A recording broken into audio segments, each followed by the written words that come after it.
In this session, we're going to talk about VRI, which is video remote interpreting work, and what it means to be a video remote interpreter.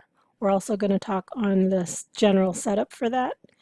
A little bit different than what we're seeing now with Zoom sessions, and we'll talk about a little bit why that is and why you should understand the difference.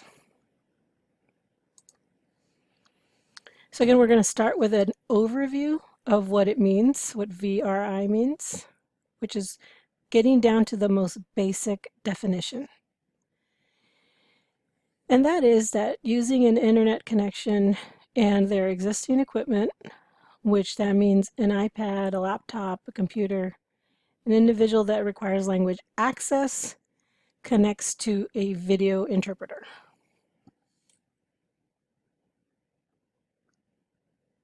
So it looks kind of like this.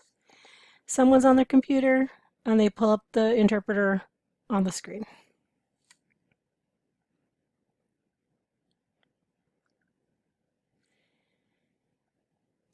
Now, very different from video relay service. This service allows a deaf or hard of hearing person using ASL to make or receive phone calls.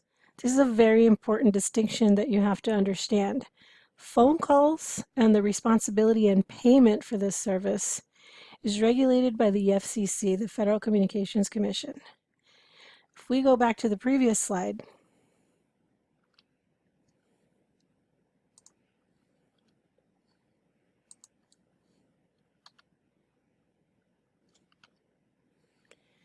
what you're missing here is the second person in the room. So with VRI, it's the interpreter who's on video, but it's two people, the hearing person and the deaf person that are present. And so they're kind of like doing this click to get the interpreter and then disconnecting when they're done. But with the video relay service, they cannot be in the same room. So again, think about exactly a phone call. Deaf person calls a hearing person using the interpreter to help transmit the message.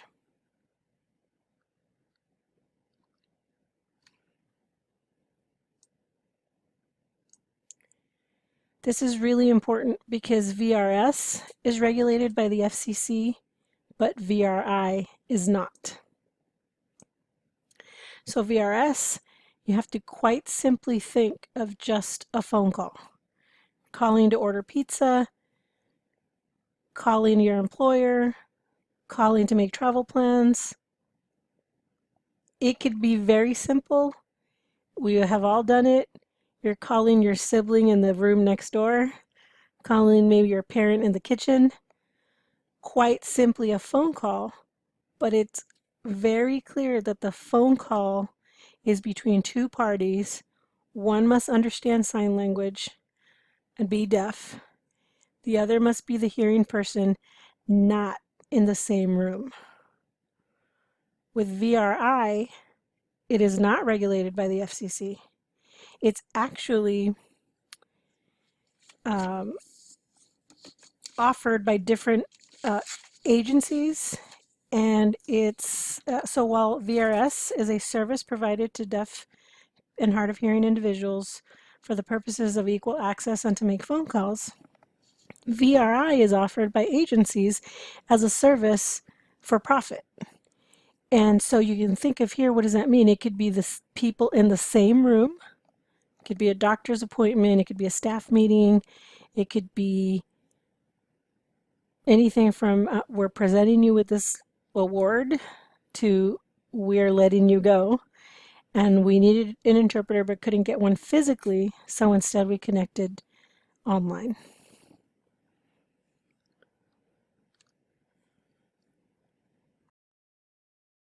So it's really important to understand the distinction between VRS and VRI and how is that different in the age of Zoom.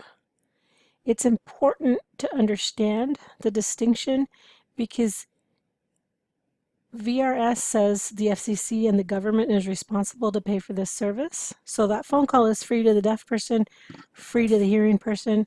But with VRI, they're charging someone. So who are they charging? Are they charging the doctor's office? Are they charging the college? Are they charging, say the warehouse that uses it for their deaf employees? Who's paying for this service?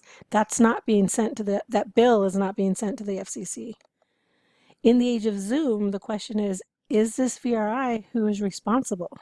It's important to know the distinction because Zoom is taking the place of in-person sessions. Now, if you have noticed, Zoom links include a phone number at the bottom. So you could either connect to the video session using the link, or you can call in and never show your face on screen. Or, as has happened to me, I actually had a tech problem with my headset. I couldn't hear anything. So what I did was I connected on video, and then I connected by that phone number that it provides in order to get the audio. And so because that ability to use the phone call works, can the person who's deaf connect to a Zoom session and use that number to make a VRS call and get a video relay interpreter? Absolutely, because they're not in the same room. And so it's important to differentiate what's what to understand who's paying for it. Now, standard practice has been for Zoom sessions, for example, with the college, they want to provide regular ongoing interpreters so that there's continuity of service. But if the interpreter's internet went down, or if the students couldn't somehow connect, could they somehow see a picture on Zoom and then use the video relay service to connect and get an interpreter? Yeah, absolutely it can. And the FCC would be paying for that.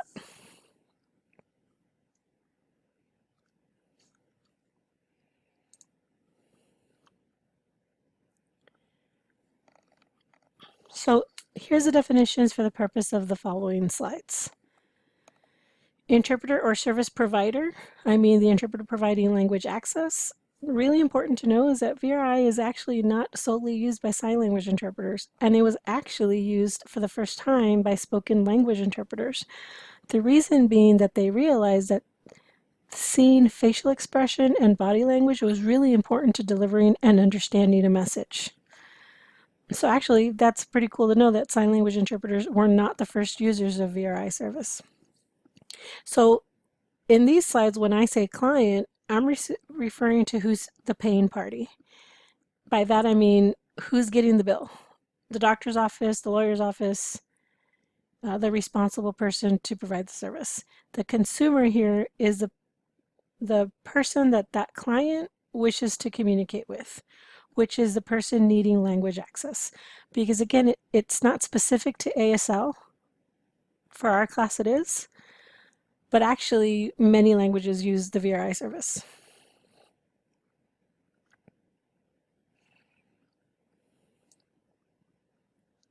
I'm going to give you a second to read the slide.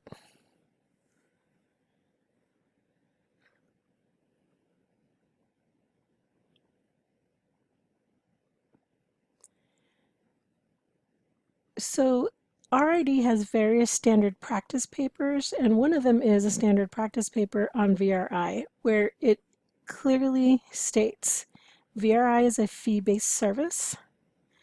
So what we're seeing is that agencies charge per minute rates, per hour fees, and sometimes charges based on individual usage. What we see with interpreters is hourly pay, and with agencies we see 2-hour minimums. Sometimes interpreters set their own rates and charge half-day fee, 3-hour minimum, full-day rate, etc. With VRI, because per minute charges could be higher, we've seen less of a cancellation policy and less of a minimum. For example, you'll see a 15-minute minimum, 30-minute minimum, an hour minimum, and so on. But because it's not regulated, people are vying for your business. By people, I mean agencies, and so they'll set their own rates to be competitive. Now, VRI can be a service that's provided on demand, which means I could be the hospital and I want to put up an interpreter on the screen, and I just click, someone comes up. Very similar to VRS, but again, because the FCC isn't paying for that, somebody else is paying for those interpreters to be on standby. Or you can do it by appointment. We will have an appointment, our interpreter is confirmed. It just so happens that that interpreter is on video. But again, unlike the video relay service, it's not regulated by the FCC or by any legislation.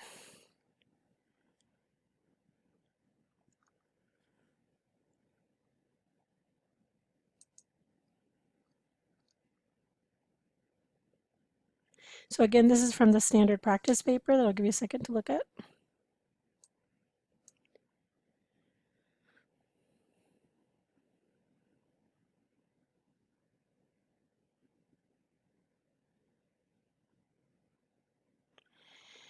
So what it's basically saying is you got to be a qualified interpreter.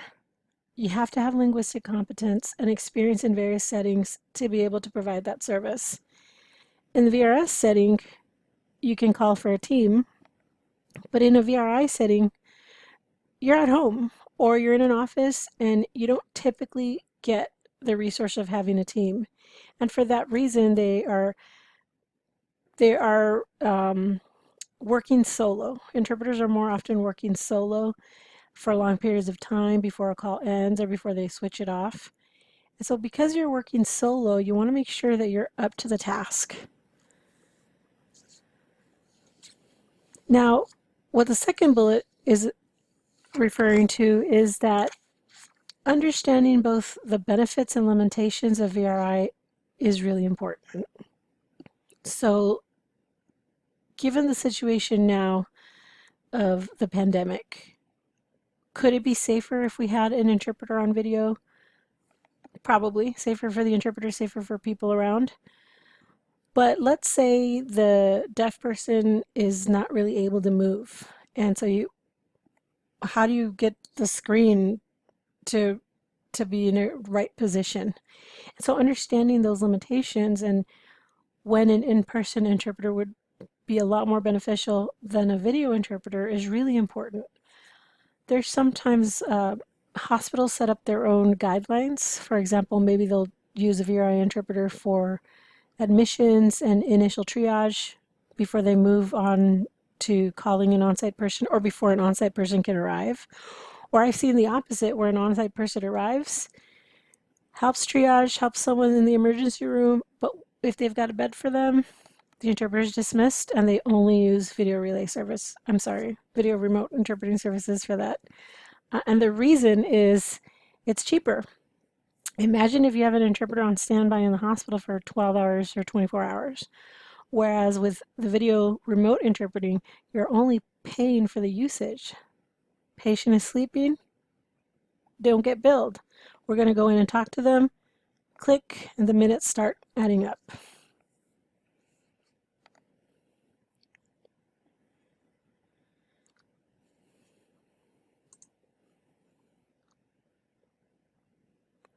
So why would somebody choose VRI over an on-site interpreter? Well, for the same example that I just explained of an interpreter maybe beginning with the triage portion of an emergency room visit before an on-site interpreter can arrive. What's cool about that is that a consumer doesn't have to wait for an interpreter to arrive. They're there, they click. If they're on demand, they just click and get service. For the providers or for the clients, they're avoiding the 2-hour minimum bill, avoiding cancellations. Some of the times, remember, it depends on the agency, and instead they're billed per minute or per connection. So imagine you've got an interpreter again, like I mentioned, 12 hours. They're getting paid for the whole 12 hours, whether you use them for the 12 hours or not. Whereas if they only pay per connection, think about how many 10-minute connections would that be? Even if you had a 15-minute, 30-minute minimum, it's still way cheaper than the cost of an interpreter for a 12-hour shift.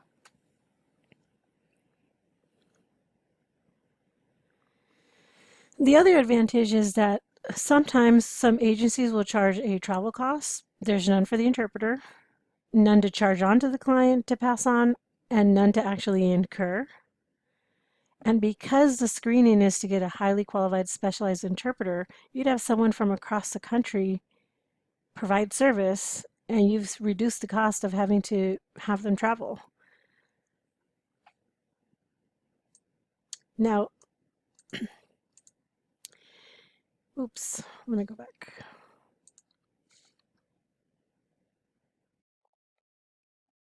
There we are.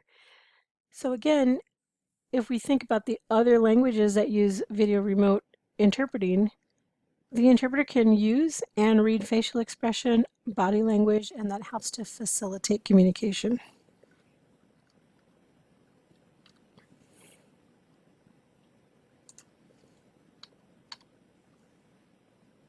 And so here are the kind of settings that we're seeing with VRI. Mostly I've seen it's a lot of medical stuff, but emergency room visits, classrooms. So in the classroom setting, before the age of Zoom, you would see the students sit with their laptop opened and they're watching the interpreter on screen. I've actually seen this with both interpreting and real-time captioning. The captions coming up on their feed, and there's no live interpreter on site. The interpreter has a headset, kind of like me, and uses the speakers when the student has a question. Counseling sessions, etc., etc. The kinds that may not be successful is group dynamics that make it hard for the interpreter to hear.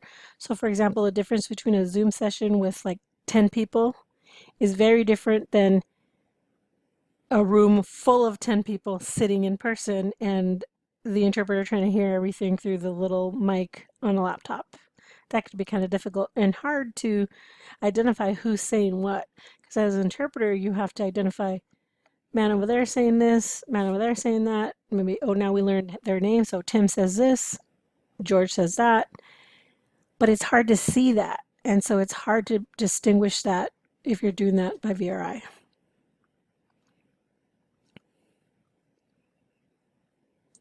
I'll give you a second to read that.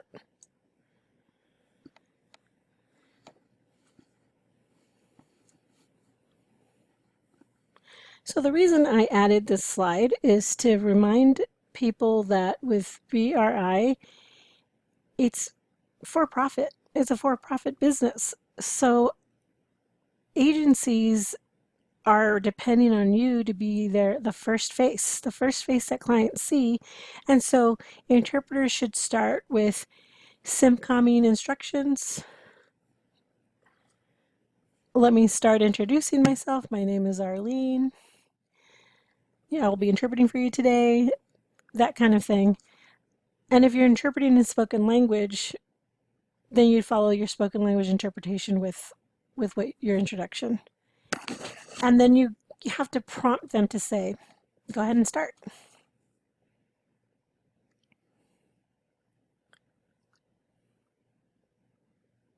Let's talk about other things to consider.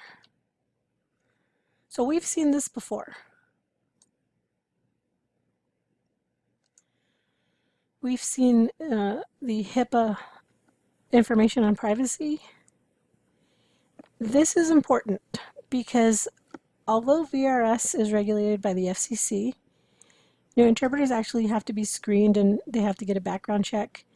And there's high confidentiality. You cannot discuss phone calls. No one can listen in on phone calls. People give you their credit card information, their bank account information, because you're doing various kinds of calls from purchases to checking their balance. And so information and confidentiality is highly valuable.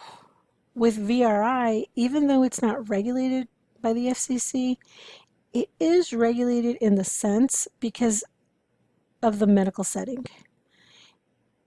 Interpreters using video services to provide interpretation services for health, clinical, medical settings. You have to remember the HIPAA standards and the rights of maintaining someone's privacy and confidentiality. And for that reason, why is that important? Why do you have to consider that? Is that providers are required to provide an encrypted connection. What does that mean? It means that no one can somehow hack our video session or hack our call or somehow gain information. And for that same reason, the interpreter is required to maintain confidentiality, even though we have a CPC that we adhere to. Many times, agencies or providers will require an interpreter to take an additional HIPAA training, just sign some kind of document that says they understand the confidentiality behind that. And if you're working from home, sometimes that means that a provider of such services will say, you have to have a locked space or, a home office, or you basically have to work in a setting where, for example, your kids can't come in and out of, your spouse can't come in and out of while you're working because of this privacy.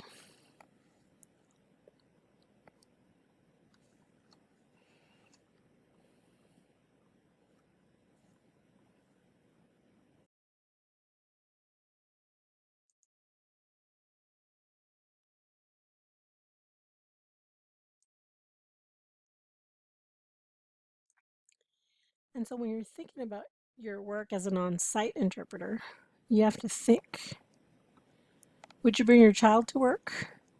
Or would you invite a friend to kind of sit in on your assignment?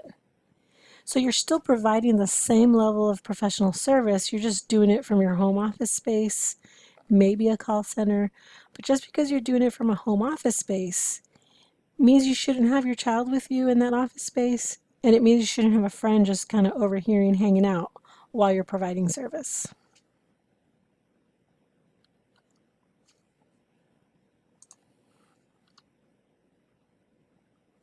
So this is the end of the overview of VRI, but I'm actually going to start on the general setup.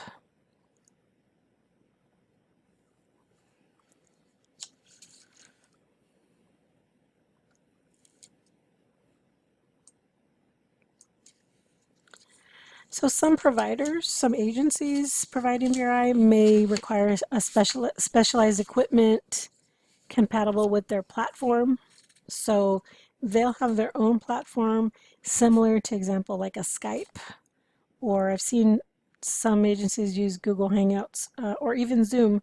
But before that, agencies have been building platforms for years. There's so many that are usually web-based. And sometimes they either provide equipment or they expect you to already have it. Basically, this is what they're looking for. Computer, webcam, headset and microphone, and the minimum download speed and upload speed.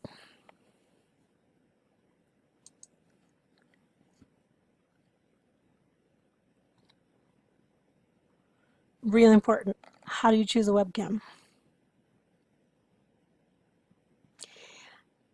Many of you probably have an embedded webcam as part of your computer. I actually have one too, but it's not actually the one I'm using to do these videos. Can you see the difference in the picture quality in all these three pictures? I actually took these pictures with 3 different webcams. Obviously, a long time ago.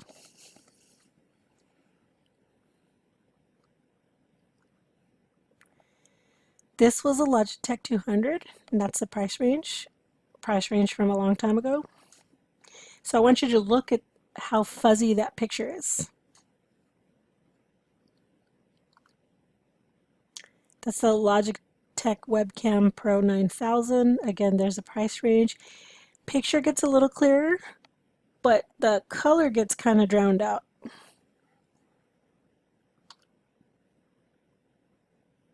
This is actually the camera I'm using now. It's the HD Webcam Pro. It's a little bit more expensive, but you have to think about what the client and consumer are seeing on the other end. Why I touched on webcams is because we're expected to have our own equipment, it's an investment. Don't think about you have to go get this now, but it's something to start to think about, because with interpreting, as I mentioned before, there are very few full-time staff jobs. And who will reimburse you for these things? Interpreting could be quite lucrative, but for the same token, it can also be competitive, right? So you want to differentiate yourself. So consider you as your service. You are the product. Exactly like I said before, you're building your brand. So how do you want to represent your product?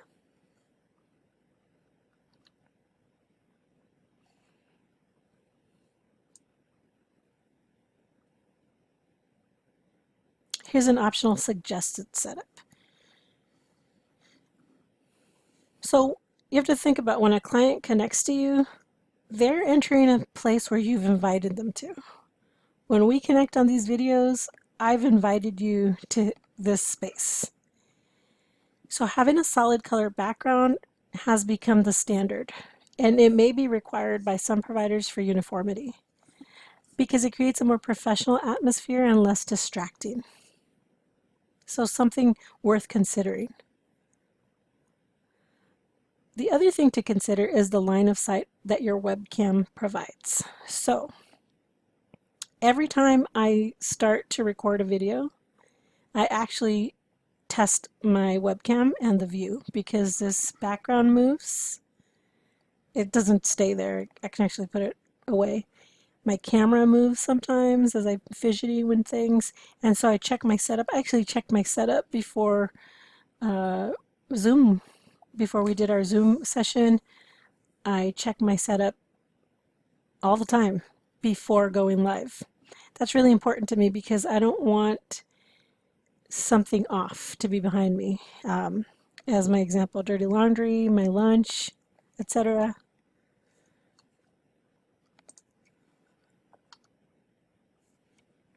And here's the other thing. When you click answer, so it comes in kind of like a Skype call. That's the best way I could describe it. If I haven't checked my setup and my background, if you see here, my camera could be off. What is that even in the background? And am I going to take a call like that, showing exactly how excited I am to provide this service?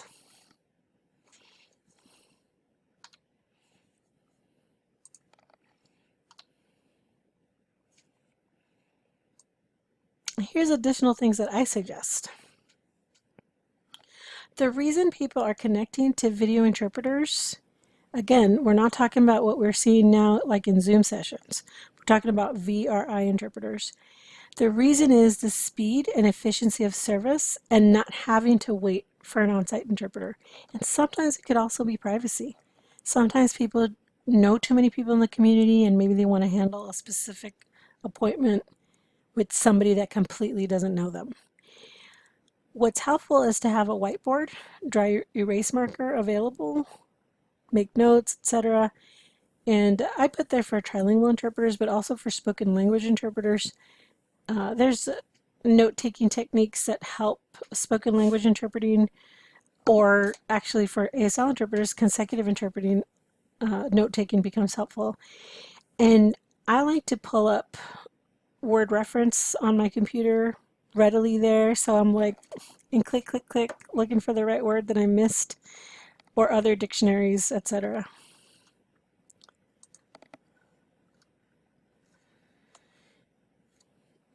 And the other important thing that I always tell people is have a backup. If you're using a wireless headset, you have to make sure you charge it. I used to use a wireless headset, and for some reason the docking part for the battery wouldn't always click, but I'd miss it.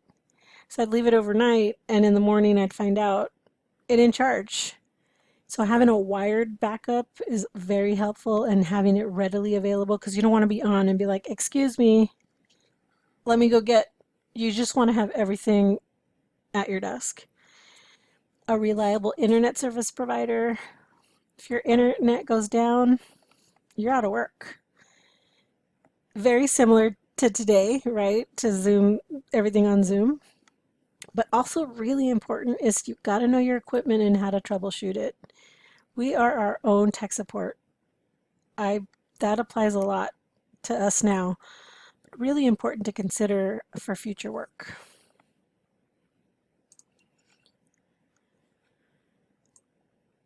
And be ready. Be ready and available to work at your station.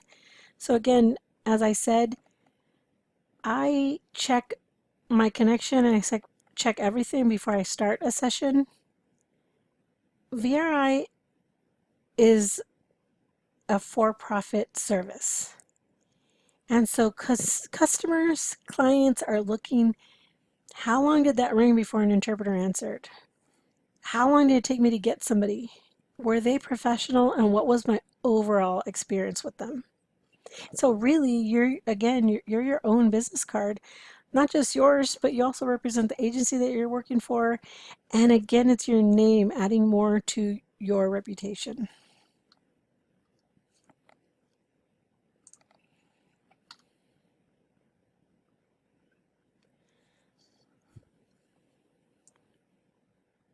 So I always suggest, don't be late to work when you work at home. That's so crazy, right? Start early. A lot of times a computer requires a restart exactly when you need to log in and be in a meeting. So you want to always arrive to your workstation, make sure you have time to check the camera, check the lighting, pull up your websites, and restart if you have to, or keep going.